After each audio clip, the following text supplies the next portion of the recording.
Welcome, students of South Harmon. My name is Matty Kiwoom, and today I will be talking about using underdog ADP to find some trends, help us craft game plans so that we can dominate our redraft leagues. You might be asking, why am I using underdog ADP? It's best ball. Well, it's also seasonal, ladies and gentlemen, and the trends that we can find using this ADP from July to August will help us prepare for the redraft season. It's very competitive. You see a lot of sharp drafters, so you get these great trends and you notice things, put them together, and you use that to help dominate your redraft leagues, and that is just around the corner. Players are showing up to camp. The NFL is underway. T-shirt and short season is here. Highlights on the internet are coming out in droves. It's fantastic. Dare I say, it's the most wonderful time of the year.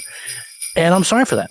I am truly sorry for singing, but I will make it up with 5 redraft trends using underdog ADP. Now, without further ado, kick that intro.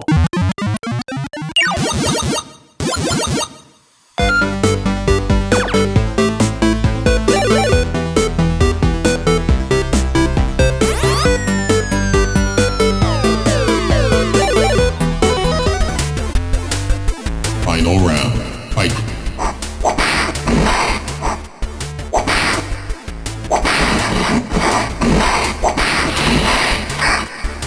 Finish him!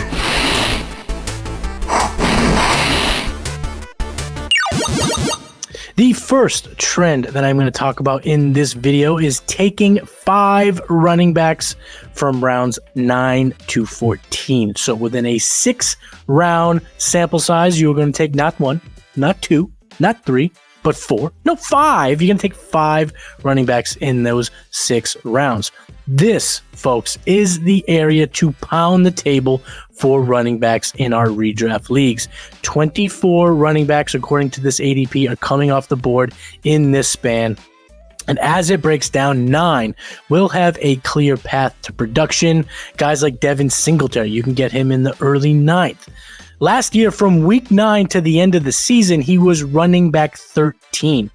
And the New York Football Giants decided he would be the replacement for Saquon Barkley. So when you look at it, he projects to be the running back 1 out of the gate for the Giants. Another name in this range I like, Jerome Ford in the 10th. The Browns did not invest a whole lot into this position. Didn't draft anyone.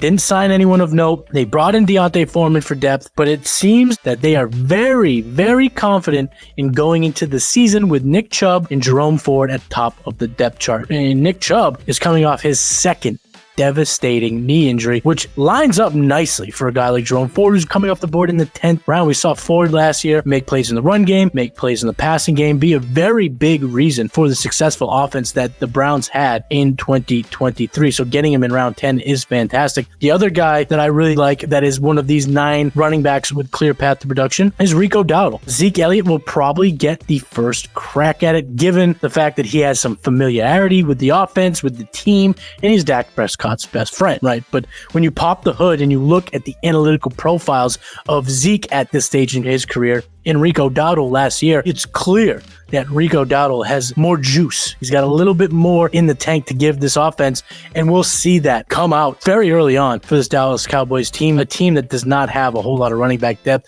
So getting Rico Dowdle in the 11th is fantastic. There are 9 running backs in this range that are really just an injury away, a coaching decision away from immense volume. Guys like Ty Chandler and Kendre Miller, they're coming off the board in the 12th round, both young backs with paths to really juicy volume. Kendre Miller is behind Alvin Kamara, and Ty Chandler is behind Aaron Jones. Kamara and Jones are not young. They're no longer spring chickens in this football game. So there's a clear path if they can just clear one hurdle to massive volume and massive fantasy production. Another guy in this range that you know that I love, Antonio Gibson. You can get him in the 14th round. I mean, come on, guys. Come on. If you know Matty Kiwoom, you know I was going to bring up my guy, Tony G.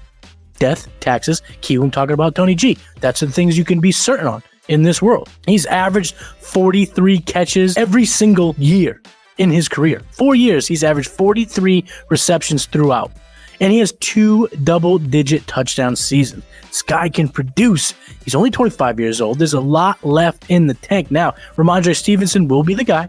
He got an extension, but they brought in Antonio Gibson with an idea on how to use this guy. And to get him in the 14th round, sign me up. There are 3 more names in this range that have obstacles, but if luck is on your side and things shake out favorably, these guys are going to smash. I'm talking about rookies. I'm talking about Kimani Vidal, and I'm talking about Jalen Wright. Those are 2 of the guys I'm going to highlight. Now, if you want to know more about Jalen Wright, check out my last video over at South Harmon FF YouTube channel talking about some of the players that I'm targeting aggressively in redraft. But Jalen Wright, Kimani Vidal, if they were to see a couple of injuries or propel up the depth chart based on their performance, man, these guys are going to be awesome in fantasy football, and you can get them at the 12-13 turn. So that's why I am drafting 5 running backs from rounds 9 to 14. The second trend that I'm going to talk about in this video is how smart of a process it is to select Tyler Conklin in rounds 14, 15, or 16. Now, as an adult, you realize that sometimes you just got to take your medicine. Things don't taste good, but they help you out. Things don't look great, but they function properly. That's Tyler Conklin. He ain't sexy. He's not the guy that everyone's going to be so excited about. But when you look at the New York Jets offense, you notice something. After Garrett Wilson, it's really not clear how this pass-catching hierarchy will be. Yeah, they brought in Mike Williams, but Mike Williams is always hurt. Alan Lazard's there. They drafted Malachi Corley. But none of those guys scream, I'm the second pass catcher on this team. Well, there you go. Tyler Conklin has been a beacon of health. He's been consistently healthy. 17 games played, 16 games played, 17 games played. Over the last 3 years, matter of fact, he's played all 17 games. So the reliance is there. The confidence can be there that he will take the field. And when you look at those 3 years, he's finished as a top 20 tight end each of those 3 years. And right now, according to Underdog ADP, he's being selected as the tight end 20. So you're getting Tyler Conklin at his floor. Well, what are we not factoring in here, folks? Oh, I don't know. Aaron Rodgers? Aaron Rodgers is going to be the quarterback. We're hoping for more than 4 snaps this year. And what we have noticed from Aaron Rodgers throughout his career is he has made tight ends very fantasy relevant. Robert Tonyan, anyone? You factor all this together. Tyler Conklin might not be the tight end you want, but is the tight end you need to be taking in rounds 14, 15, or 16. The third trend that I'm going to talk about is why it makes so much sense for us to wait to round 7, 8 to select our first QB. Now, I'm going to be talking predominantly 1 QB leagues. In 1 QB, I'm waiting until 7, 8 to make my quarterback selection. I've learned that you get what you pay for. Okay, I bought a used lawnmower just the other day, and it came with a very nice price tag. I thought I was getting a lot of value. I was very excited about this value. Well, pardon my French, it's already shit the bed. It's shit its britches. I can't use it anymore. So I had to go out and buy a brand new one that costs a lot more. So as a wise man, I understand the appeal of getting that top shelf item. I get it. That expensive QB. I get it. I love Josh Allen. I love Lamar Jackson. I know Jalen Hurts is going to be good. But I also know that I love value. And I chased it with that first lawnmower, and it didn't work. But this will work in our redrafts, folks. So waiting until 7, 8 is going to bring that value that's going to actually help you crush your redraft leagues. The names that come to mind in this range that I love, there's about 4 or 5 of them that are poised to have big seasons. Dak Prescott, Jordan Love, Brock Purdy, Jaden Daniels, Kyler Murray. Those are the 5 guys that I'm very excited about in this range. And at least 4 of them will be there in that 7, 8 range. Dak Prescott last year, he was second in wins over replacement. Second in WARP. He was QB3 on the season, had one of his most prolific years as a professional.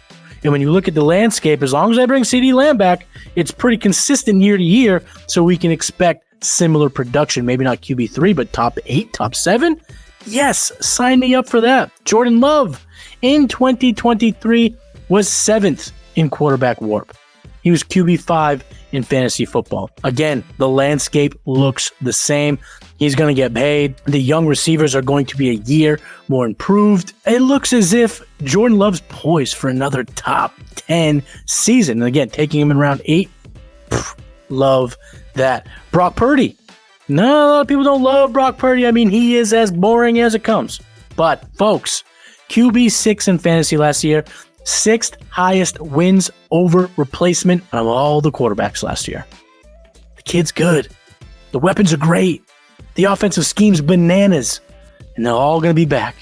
So why not take Brock Purdy? He's going to perform well again in 2024. That's why I love him in this range. These next two guys, one's a rookie, one's coming off injury, but both guys are going to be very good in 2024. Jaden Daniels, the 2nd overall pick. Again, check out my last video on the South Harmon FF YouTube channel. I go really in depth with Jaden Daniels, but I'll just cut to the chase. He's got top 8 upside.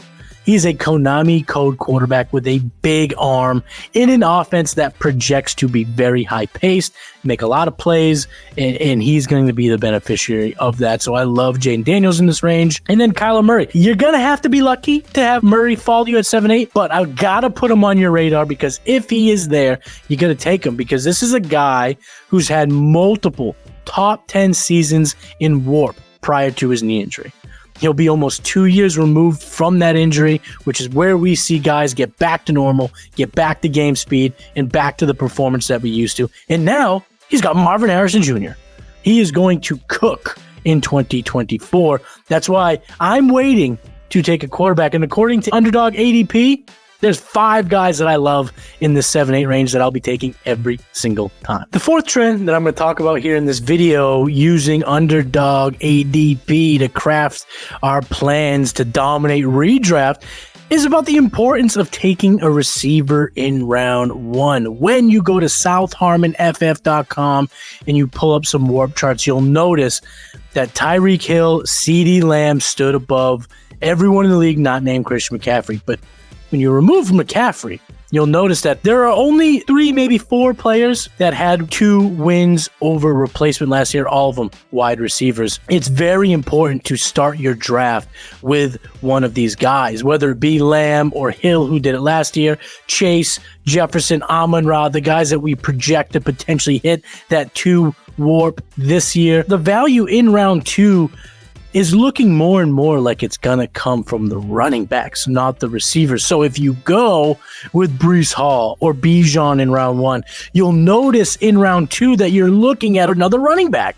And folks, I'm not starting robust RB in any of my redraft. I want hero RB or zero RB. And I'll talk more about zero here in a minute. But getting Jefferson, getting Amon-Ra, Hill, Chase, I need to start my teams with the players that have potential to achieve that coveted 2 wins over replacement. That's why I'm going to take a receiver in round 1 in all of my redrafts. The 5th and final trend that I'm going to talk about in this video is in regards to zero RB strategy. In my opinion, from what I've seen from the ADP, I am going to have a lot of zero RB builds, and I want to relay what I found to you guys, the South Harmon students that are going to dominate their redraft leagues in just a couple weeks. If you want to go zero RB, but you're a little nervous, I recommend drafting your first running back in round 6. Names like Najee Harris, Ramondre Stevenson, DeAndre Swift, David Montgomery.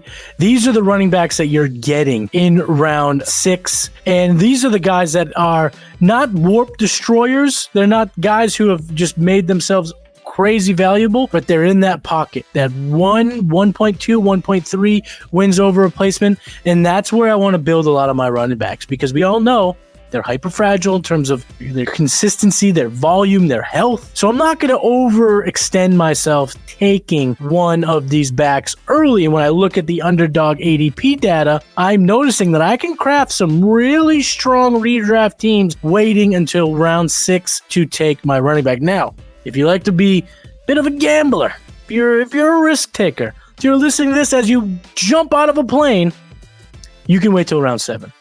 Because there are names in round 7 like Tony Pollard, Zamir White, Jonathan Brooks, Brian Robinson, can be taken in that range. And these are the guys that are still in that over 1 wins above replacement according to 2023. And then when you sift through like a David Montgomery, the situation hasn't changed much.